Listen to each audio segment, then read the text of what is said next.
Hello.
or above sanitation grade. They accept all major credit cards, et cetera. Very attainable guidelines. In terms of our relocation packet, our relocation packets are up 758% since COVID. So folks are looking to relocate in smaller communities. So our community is around 115,000. So we are in a perfect position to service folks looking to relocate to our community. Within the folder, you'll see we have a destination guide. It lists all of our available attractions, hotels, restaurant listings, things to do, and events. As it's all inclusive for High Point. We have a certified real estate agents directory. We have some material from livability.com.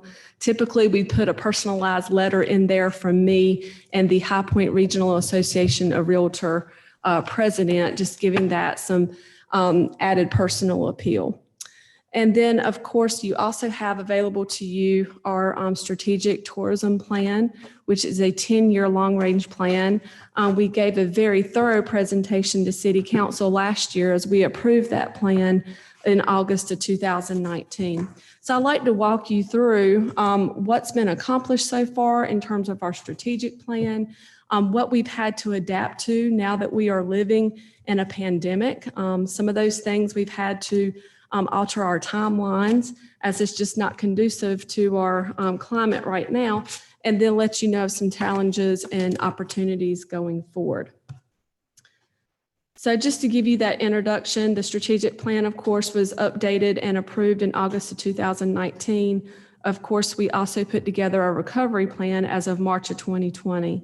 In terms of our strategic tourism plan, some of the points that are addressed in that plan is number one, for our organization to undergo some changes in order to adhere to a shared visitor economy. And that is in terms of how are we going to be relevant to not only visitors, but our local community as well. We have a check mark there as we underwent that transformation as of June, and we'll go into that a little bit further.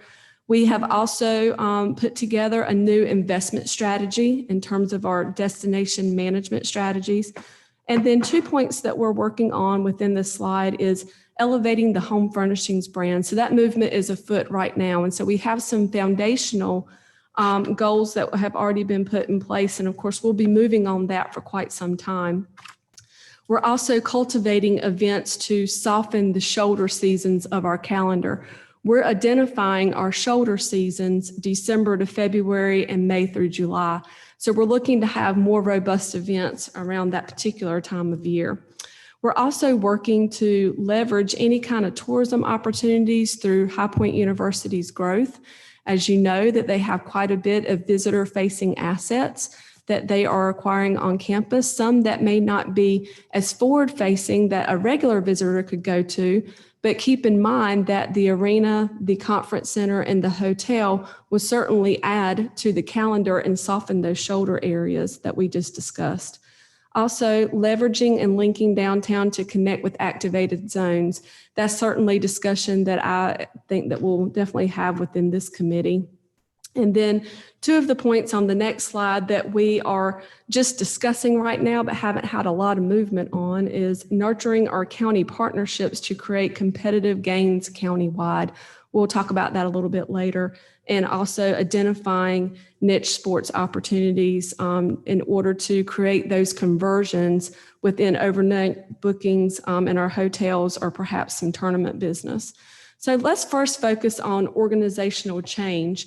So you all know us as the High Point Convention and Visitors Bureau. We have gone by that name for about 37 years now, and we just wanted to shorten that and simplify it quite a bit. So we're now doing business as Visit High Point.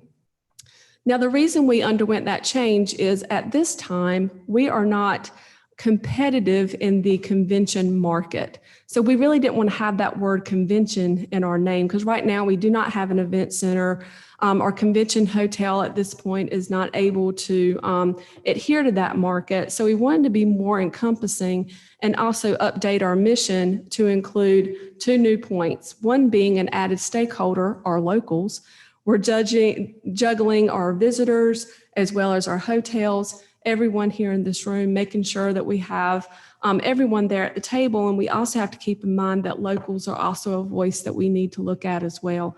And also want to call attention to the destination development work that we do. Not only is our work transactional, but also transformational. So our old mission was to promote and encourage economic development in High Point through travel and tourism. We've now updated that mission to include positioning High Point as a vibrant destination that visitors will enjoy and that locals will want to promote. Keep in mind the word local there to really call attention to them having pride within their community. If they have pride within their community, then we can gain some more wins through that visiting family, friends market. We also adopted a new mission, and that is leveraging High Point as the home furnishings capital of the world. That is trademark. We have that trademark updated periodically. I believe it's every 10 years. And as well as being the home of a world-class university to further the evolution of High Point as a unique destination. Now, the reason we have home furnishings and our university all in that same mission, or actually vision, is because they are our two main visitor economy attractors and drivers in terms of mass quantities of visitors coming within our community.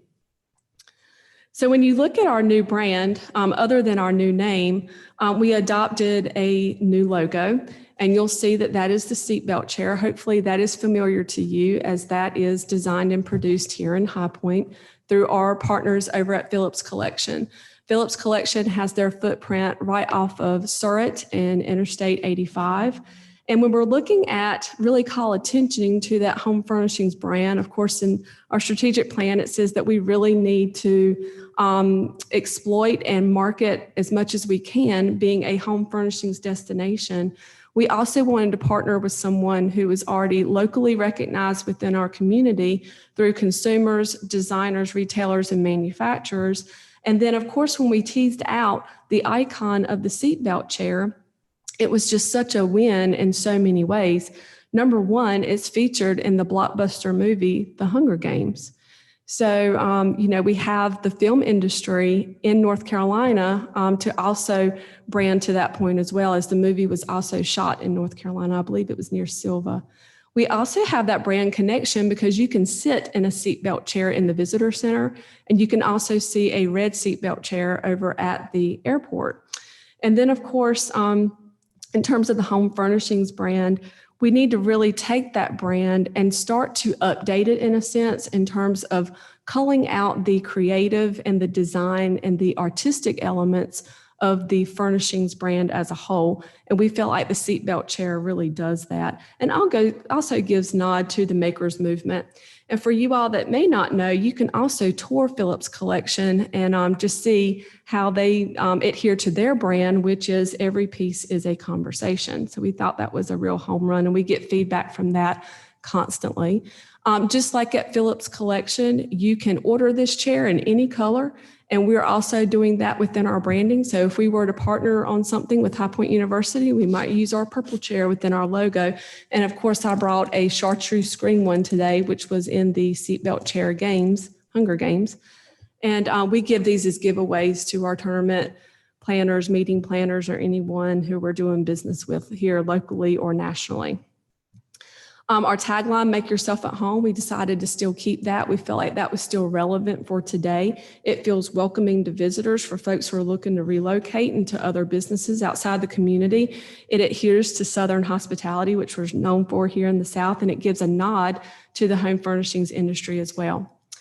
As we address our investment strategy within our strategic plan, you'll see another logo, which is the Drive High Point Foundation, and that is our 501c3 arm of the work that we do. So I'm presenting to you as the C6 Visit High Point. We also have the investment arm, which is a whole nother board called Drive High Point Foundation. Drive stands for Destination, Renew and Innovate the Visitor Experience. This board is tasked with making sure that we invest in any kind of projects that make a move on the strategic plan. So that could be adhering to enhanced visitor experience, creating more events within the event calendar. It could be capital enhancement, you name it, whatever we can do to move on that strategic plan, the sky's the limit. We put together a destination development grants program that we just launched last year. We sent out the grant awards, I believe it was the second week in March, and then COVID hit not long after. We've had a handful of projects that were accomplished within 2020. A lot of those were event-centric and will have to reapply for next year as they were not able to come to fruition. So in terms of funding this event strategy, it's twofold. Number one, the board is raising money in the community through individual donors. And then the C6, the Visit High Point arm, is running the other half of those funds through our sponsorship program. So if you partnered with us for any kind of promotional advertising through our packets, our visitor guide, or through our visitor center, those funds are going directly towards destination development grants. The next point in the strategic plan is elevating the home furnishings brand. We're going to concentrate on this quite a bit. High Point's known as a partial legacy city, and that means that our history weighs very heavily with our brand being home furnishings. And so according to our plan, we're going to exhaust all possibilities in terms of home furnishings. We're going to own anything that is furniture related within a 50-mile radius. Please understand that visitors do not care about county lines or city limits. If you can get there in 20, 30, 45 minutes, the sky is the limit. So the furniture shopping directory that you see in your furniture packet is getting ready to explode. We've already done that inventory of exactly what all those touch points are in terms of designers, in terms of retailers, showrooms. We even have the American Furniture Hall of Fame that will be introduced hopefully within 2021. And so we're going to really take advantage of those competitive points. A really exciting initiative that's underway is the High Point by Design initiative. And this is a group of 19 plus flagship brands here locally within the community that either own their showroom, live and work here, and have a vested interest in making High Point a design-centric destination. And of course, we love that when a group of 19 plus competitors in the room can get together to make High Point a more thriving destination. This movement started at the beginning of COVID, sometime in the early spring, and have just really moved leaps and bounds in terms of what they've been able to do. We're hoping that we can have more events that will soften those shoulder seasons that we talked about before. Now that COVID is upon us, and of course we're going to leverage the 180 showrooms within the market district, it really is a blessing that we have the layout of the market district the way it is, because we're seeing more of those major brands staying open year round, which gives way to more designer possibilities to shop in the showrooms year round in a safe way.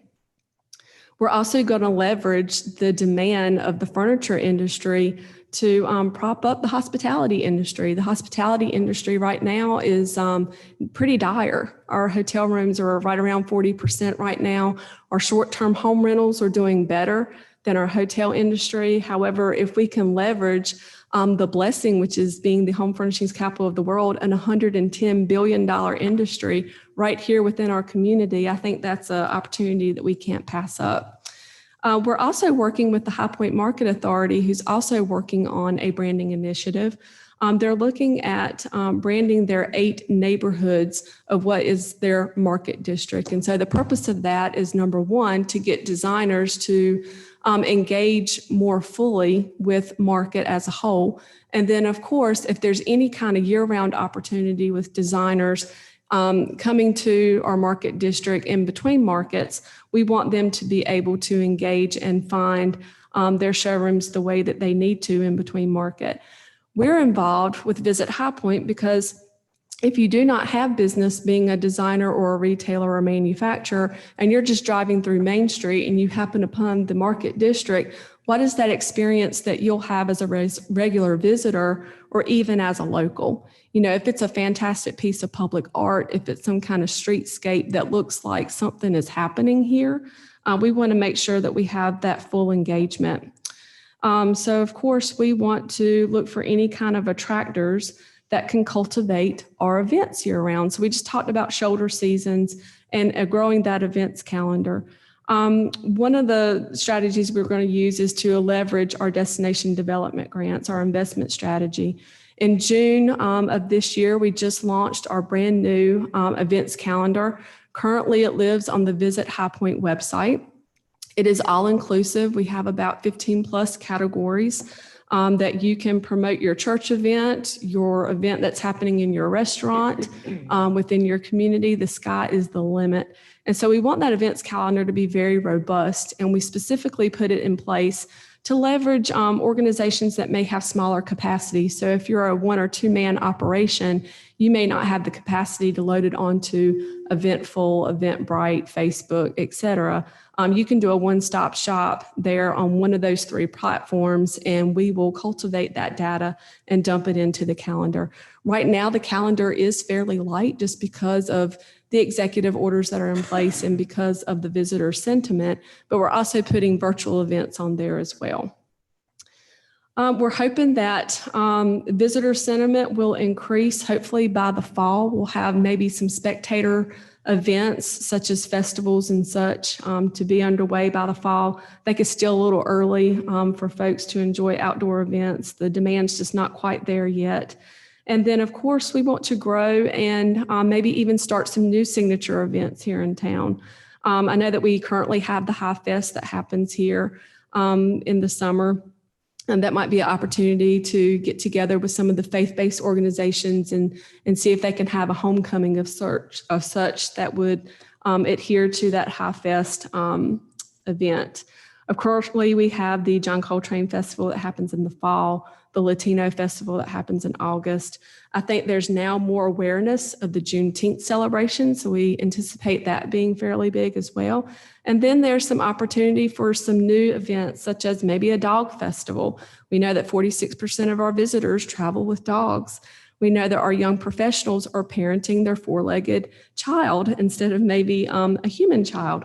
So we have a lot of assets here in town that we can really promote and make that a fun event too.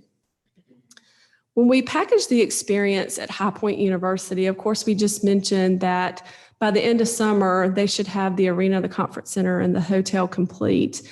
Now, keep in mind that a visitor may not be able to readily walk up and experience that right offhand without some control. So it might be buying a ticket. It may be, if you're a family of an HPU student, you might have more of that interaction than just a regular visitor.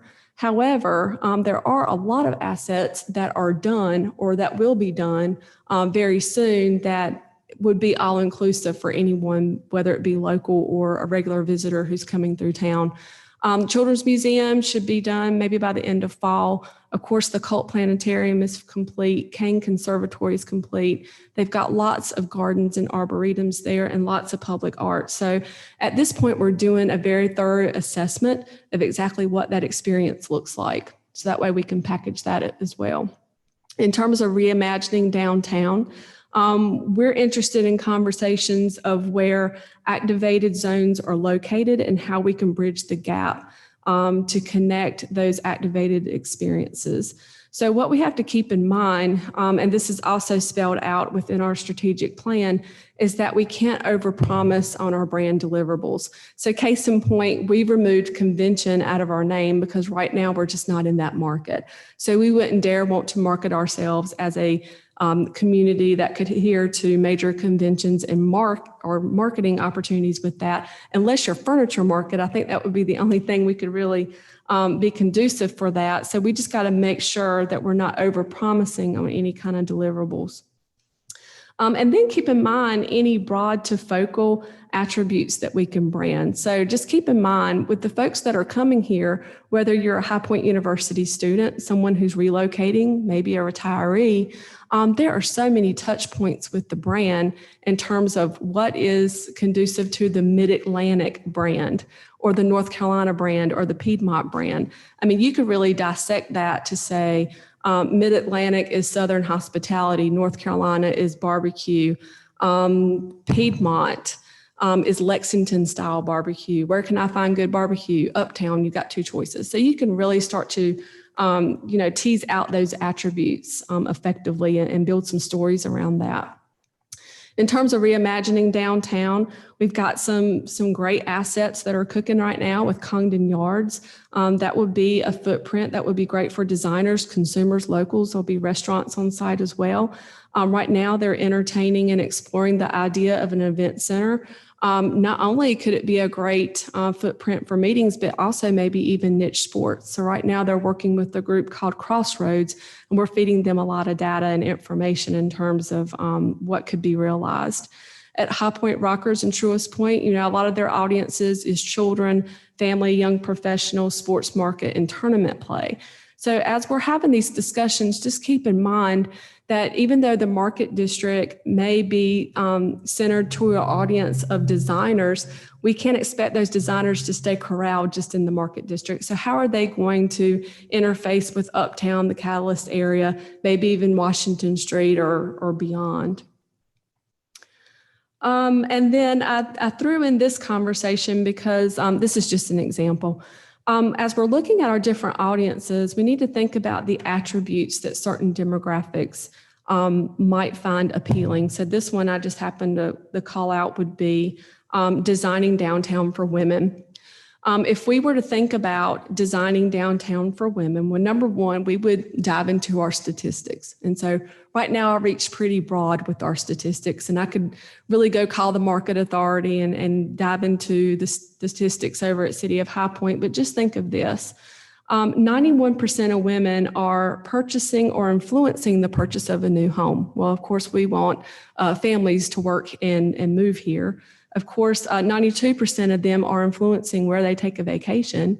80% of them are influenced about where they get their health care. Well, that's all within our downtown branding as well. And 93% of them influence of where they are eating. Furthermore, 70% of new businesses are started by women. 66% are interior designers. 75% are event and meeting planners. Of course, we want more events within our downtown area. And of course, 93% are residential real estate. So I have those stats there for you. So that's just an example of how we can look really broad to make sure of who our audiences are and how they overlap with other audiences that we may see as our target. So if we were designing a downtown for women, of course, the foundational need would be to make sure that it's safe. And I would think that if you were to ask anybody in the room what you would want in a downtown, that would probably be one of the number ones on the list. And of course, making sure that it is clean, make sure there's great signage, and of course, coffee is always a must. In terms of nurturing our county partnerships, we work really closely with the Greensboro Convention and Visitors Bureau, and we're just really scratching the surface of this right now, and the sky's really the limit. What we're doing with them is sharing research. And of course, if there's any groups that we are losing at the time, we always go to them first and say, there's a group that we're about to lose. We've got to keep it in the county, especially if we get wind that they may go elsewhere. So we work with them very closely. We also work with them through the Guilford County Hotel Association, our Piedmont Triad Destination Marketing Organization, and now we're getting ready to start a Triad Food and Beverage Coalition for the county. When we're talking about targeting niche sports and recreation, there's a lot of opportunity within the downtown area. Right now, this has been just a lot of discussion, just putting pen and paper together and researching these particular opportunities. So with the High Point Rockers, right now we're exploring cricket, Quidditch, slow pitch softball, and archery. Congdon Event Centers, we're having dialogue with Crossroads to explore cheerleading, dancing, fencing, gymnastics, table tennis, and martial arts. Over at Oak Hollow Lake, of course, we already have some rowing programming that's already taken place. We have put down a little bit of investment in terms of a floating dock right there off Oak Hollow Lake. City Lake Park will take the next 2 years to make some upgrades, which will be attractable for other families looking to relocate. And of course, we've looked at some other venues for boxing, pickleball, esports, and drone racing. And of course, we can't ignore that the Market District is a perfect layout for any kind of course for marathon cycling events. I think we even had someone dream up a race car event many, many years ago. I don't know, maybe we can bring that back to the table. One of our challenges right now is due to our hotel inventory here in town. So we have a little over 1,000 rooms. You may already know that the Red Lion Hotel is undergoing some renovation, so they were not even open during market time. So that's 252 rooms that we're having to take off of our inventory at the moment. So actively, we are not promoting them. And if you wanted to book a room at that property, you physically would not be able to do that. And then, of course, we have about 300 rooms that are just not marketable to what we're trying to attract within our strategic plan. So that leaves us with about a half of that inventory. So there's an awful lot of leakage that's happening within our community. Now, regardless, we're losing some of it to Archdale, Winston-Salem, and Greensboro. Well, Greensboro doesn't really hurt our feelings because at least it's staying in the county. But you have to think that if you're staying in a hotel, you're more out to maybe even eat in a restaurant or shop retail closer to that area as well. Currently, because of COVID, hotels are about 40% occupancy. Not all attractions are fully open. We're in different phases in terms of opening. All of us have budgetary restraints, not only Visit High Point, but some of our industry partners as well. We're really focused on restaurants' sustainability. And we can expect that hopefully the meeting and small convention industry may recruit within the fourth quarter of 2021, but we're even thinking it could be a 2022 realization there. Now, keep in mind that the High Point market is the exception to the rule because of the layout of the market district. That's really how they were able to pull it off this year. The opportunities really lie within High Point by Design. We just talked about that. Year-round showroom opportunities within the market district. Consumer spending, of course, I mentioned those statistics a little early. We've had to recruit volunteers within the community to help us get these packets out. We've mailed over 6,000 packets just between May up through now.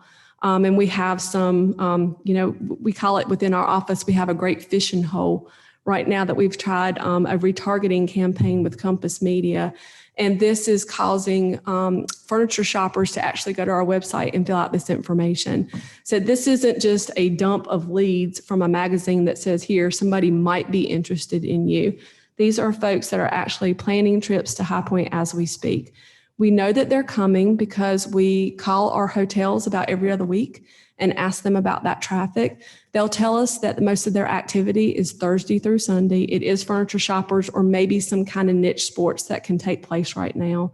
And of course, our furniture stores are feeling it too. They're closing about 9 o'clock at night. And they say that a lot of their traffic is from some of our neighboring states outside of High Point. Just want to call attention to this picture right here. This is from our Visit High Point Facebook page. A lot of you in the room probably will never see this particular graphic. So if you look at our Visit High Point Facebook page, you'll probably see today from a local standpoint, it's got a lot of restaurant shops with food, a lot of dogs dressed up in Halloween costumes, anything that we can do to get the locals just rallying around some of our small businesses here in town. But then there's a flip side to a lot of the advertising that we're doing. So we're doing a retargeting campaign with Compass Media. So if you're poking around Facebook and you happen to be searching anything that's home furnishings related, you may see this ad, and it is a sponsored ad. From there, you'll see, I don't think I have those stats there. This particular one was shared 55 times. There's 325 comments. Anything between I'm a designer, how do I get more information? I'm a consumer, where do I get retail information? Hey, that black and white console right there, how much is it? Whatever the question is, our staff is available there to answer a lot of that. So just wanted to let you know where you may see some of our information from a local standpoint. There's a flip side to some of our social media that really drives those conversions. We also have a Pinterest page specifically for home furnishings that really leads to consumer inspiration. We have a LinkedIn page that's more business centric. I would say it just really calls attention to all of the wins as a whole, whether that be economic development, High Point University, you name it. In terms of more opportunity, of course, we already talked about the High Point University points of interest, the Children's Museum, the American Furniture Hall of Fame, the Stock and Grain Assembly, and the outfields, of course, that hopefully that'll be realized by sometime next year. The Visiting Friends and Family Market. You know, if you're a local and you are prideful about your favorite restaurants, about things to do here in town, you're more apt to want to invite more people to come and enjoy. Also, another opportunity is the Smurf market, and that is social, military, education reunion, and fraternal. And typically this market has smaller events.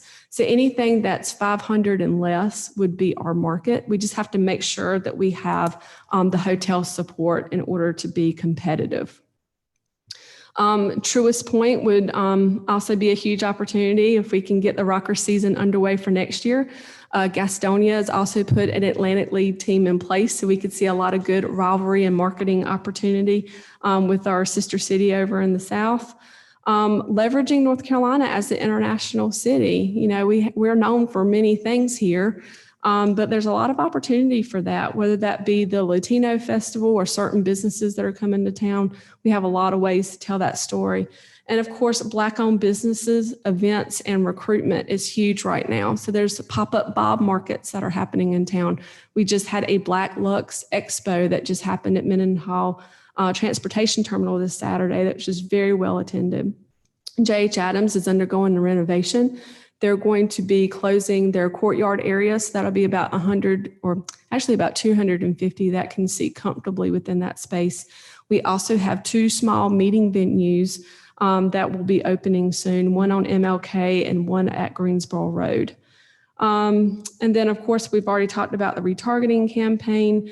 The Public Safety Committee has put together a task force to look at hotel safety in town. I'm working with Councilman Victor Jones, who is chairing that effort. So, of course, that'll address the 300 room inventory that we have to remove from some of the leakage. We're also working with High Point Market Authority on their branding initiatives, too, within Market District. Our relocation inquiries, I've already said that they have increased over 480% as of July. And then I would highly recommend that perhaps this group or maybe a subgroup do a local visitor sentiment branding survey for interviews, just to make sure that the locals and visitors feel the same way that we do regarding that branding message. And I only call attention to that because I would say it was over the weekend sometime. I got a branded sponsor message from Greenville, North Carolina, and they had some great flowery language. And somewhere within there, it said, "Come to Emerald City, the jewel of the East," which it sounded great. And it was branded wonderfully. If you looked at the comments underneath that message on Facebook, either folks who have identified with the brand or either folks that have currently lived there or used to live there did not resonate with that Emerald City branding. They would say, "No, our branding is ECU. It's purple and gold. It's not green. What are you talking about?" And so I think in order to bridge the gap, we probably need to do our due diligence and just make sure that we're all on the same page, or else we might just have harder hills to climb. And I think Ray even said that you know, it shouldn't be a top-down approach. We really need to engage all interests involved. So that includes my presentation. If anybody has any specifics, of course I can get long-winded. So if I need to do a separate presentation on any of this, you just let me know. Melody, thank you so much. This is Councilman Holmes. Before we move into discussion and questions for Melody, let's check back to see if anyone has joined us since we started. Councilwoman Peters, are you on? Yes, I am. Okay, great. Patrick Chapin, have you joined us?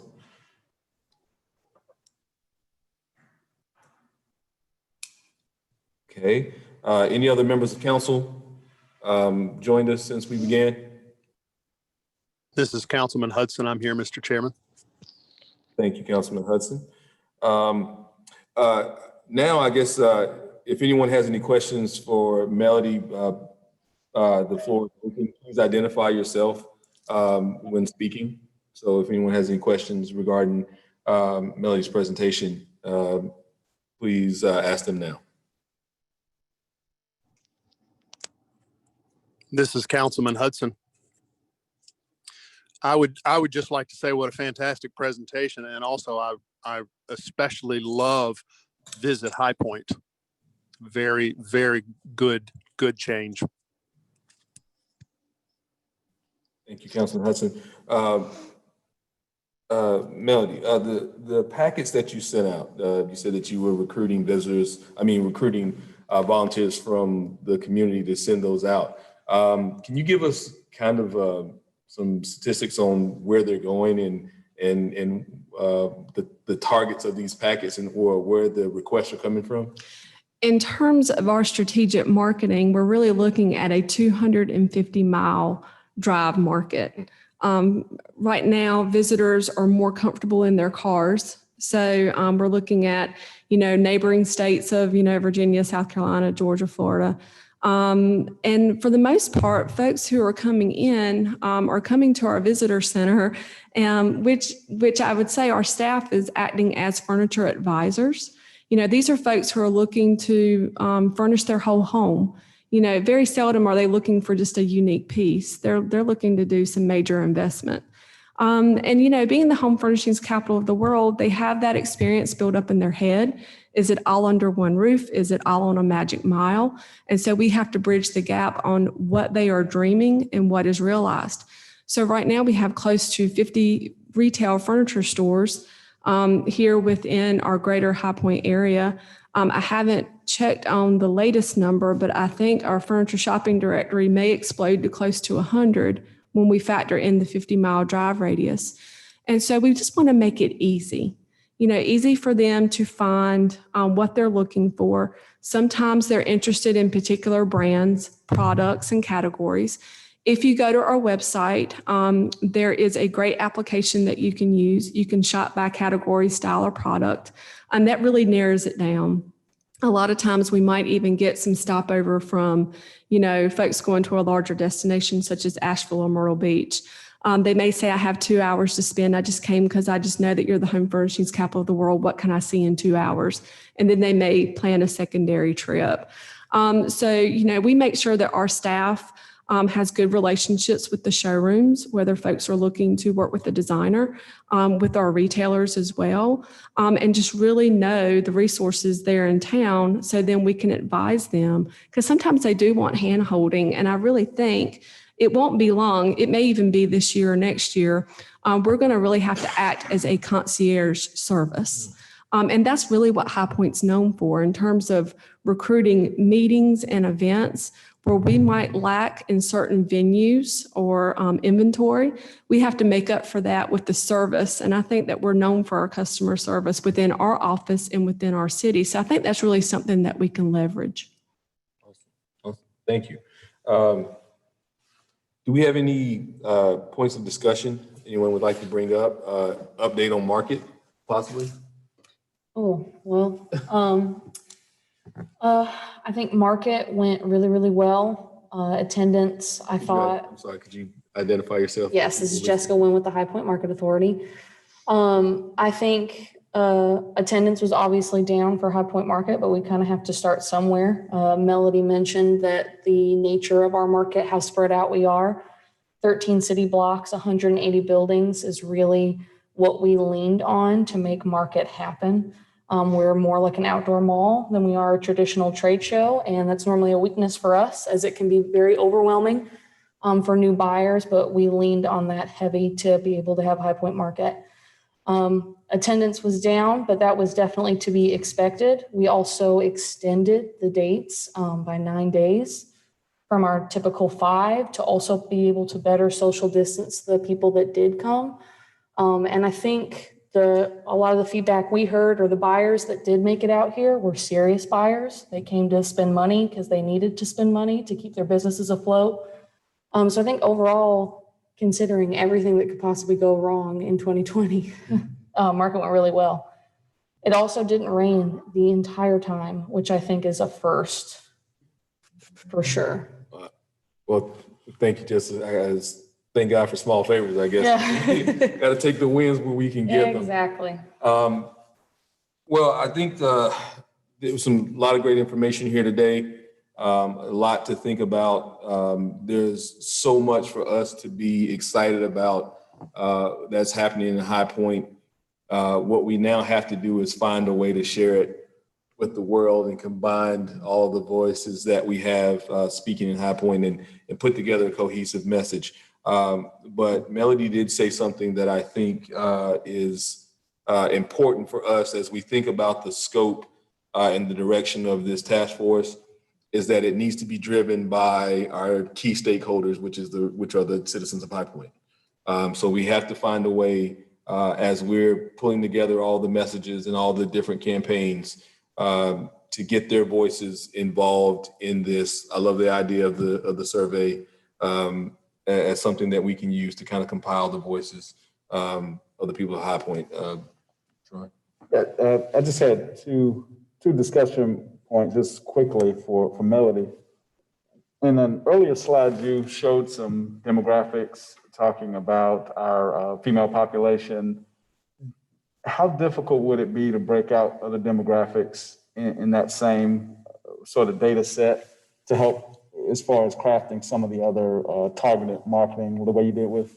I don't think it would be difficult at all. It just means making some phone calls to our partners around the room and just compiling that data, and we'll be glad to do so. Okay, thank you. Yes. And the other thing to echo what this is Jerron Hollis, Communications Public Engagement Director. The other thing to Council Member Holmes' point, for the community sentiment, you were talking about the survey. We currently every 2 years, we do the community survey.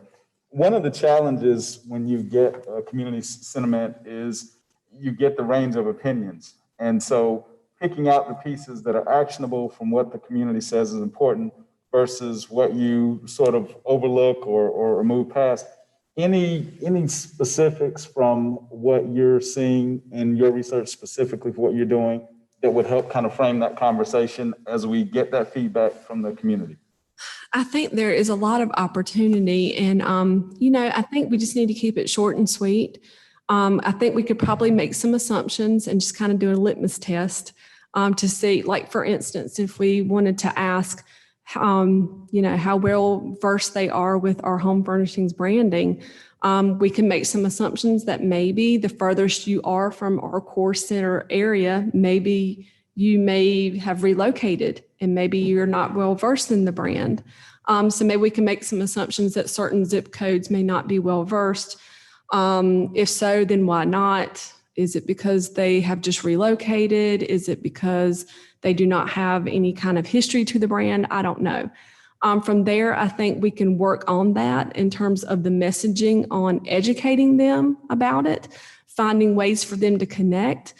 Before COVID, Jessica and her team over at Market Authority were planning a fantastic concert that was going to link locals with the furniture market celebration. I mean, to have something in our community that is celebrated where you may not have a touch point to something of that magnitude is huge. So we just got to find ways to link it. We can certainly have conversations about art. Are they engaged in the art in our community, especially art that's happening within our core city area of downtown? If they are, or if they're not, then why? Are they going to other communities? Is there something that we need to be offering them within those demographics that we mentioned? So I think maybe what we need to do is just think about maybe just 4 or 5 questions that we want to explore, and then and can do that so easily with social media and geofencing and all those things that marketing people know how to do. Thank you, Melody. Chairman Holmes, this is Councilmember Monica Peters. May I make a comment? Of course. Okay, thank you. First of all, Melody, wow. You know that you always impress me so much. What a great job. And I loved how you did that designing downtown for women. And one thing that when I was reading that, it kind of made me think of something. When you talked about the colors, like the yellows and the reds and the greens, I thought that was really interesting. And I don't know if you remember, but back in 2015, when I first started doing stuff with Dorothy Dar, they wanted me to do that event, the trolley tour. Do you remember the trolley tour? This is Melody Burnett. Yes, I do. Yeah. Okay. Yeah. So anyway, so I went back and I looked. To start marketing that, I created a Facebook page just so that it would then I could create an event out of that. And I did that destination downtown, and I used a professional photographer to do the photography of the train station, which is a historical figure in our community and right in our downtown. And it's got all those colors. So I would just, ask everybody, I haven't really been updating that page at all. I really created it mainly for that trolley tour, but that might be something for us to think about. I mean, a destination downtown, it could be destination sports, destination home furnishings, destination, all the different categories that people can experience in our new downtown.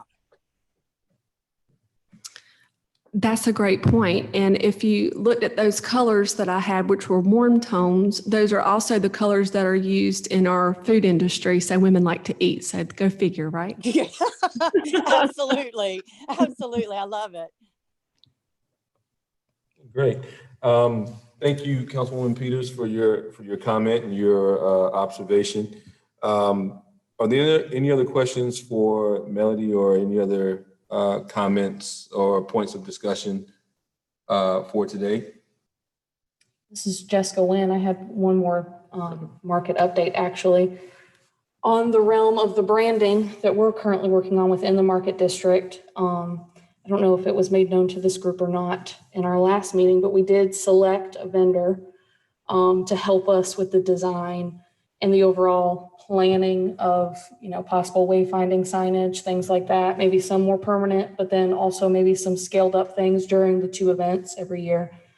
And they came to market to do some more personalized charrettes with some of our market stakeholders, some interviews with individual exhibitors around the market district to kind of get their opinion on market and the brand and things like that.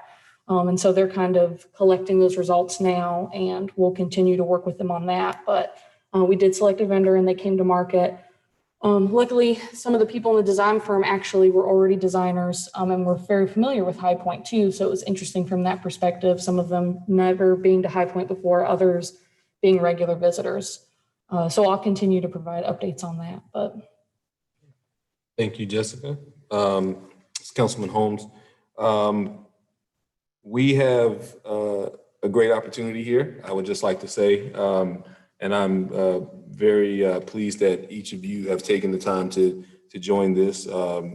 Sometimes people will say, how many more campaigns do you need? Well, as many as it takes for us to make sure that our city gets the recognition and the attention that it deserves. We all love it. We all want to see it grow and prosper. And so we want to make sure that we give it everything that we have. So if there are no other comments, points of discussion, I will entertain a motion to adjourn. So move. Ron House. So moved by Jerron. Do we have a second? Second. Seconded by Councilwoman Peters. There's a motion and a second. All in favor, say aye. Aye. Any opposed? No. All right. Well, we are adjourned.